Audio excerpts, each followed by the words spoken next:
Hey guys, what's up? So, what we're looking at right here, quickly, is this new server I just purchased, and quite frankly, the first thing I noticed is this giant bank of capacitors that occupies one of our PCIe slots back here.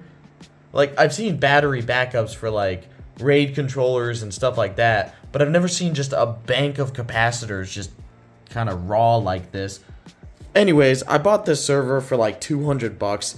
And it got advertised as having no RAM, but it came with 2 CPUs and an NVMe front plane. So it's 10 NVMe SSD slots, or 10 NVMe slots, whatever you want to call them.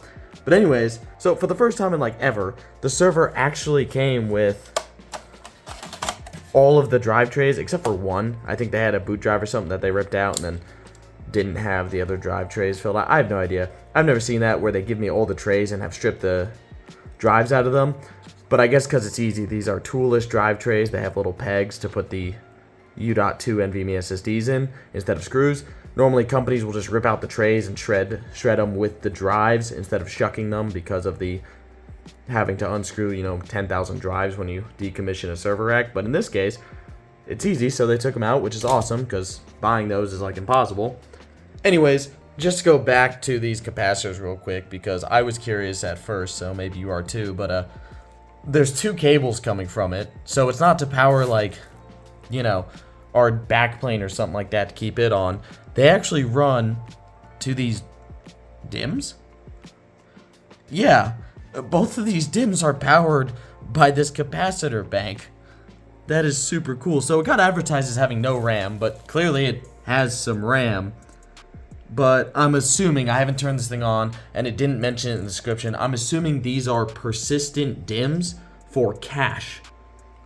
Now, they're only 16 gigs each, so I'm not sure how much you're going to cache on in this case, these used to come with, I think, 3.8 terabyte, come on, there are, 3.8 terabyte U.2s. So when you have, almost 30 terabytes of storage, I'm not sure if you're going to cache much with 32 gigs, but hey, I guess it works. So I'm assuming they're similar to Intel Optane persistent memory DIMMs. Basically, those were 128 to 1 terabyte DIMMs that could act as either storage or RAM, depending, and you'd install them alongside RAM. These, I'm assuming, are the same. They're meant to be persistent because they're like the cache for this entire thing, which is essentially a RAID controller. Instead of powering an independent board, it powers these, which are the storage for this entire server, which is meant to be one big RAM or RAID controller. I'm guessing. I'm not sure. So this is a NetApp server running on what looks to be a Quanta board. You can tell it's Quanta because of the yellow DIMM slots. So that's my assumption.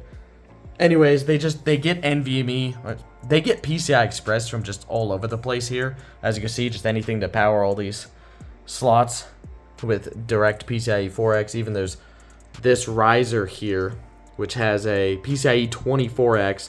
Then it goes to 2 8s and 2 4s, which makes a total of 24 lanes without any kind of chip or anything to switch, which is kind of cool. Very custom built server.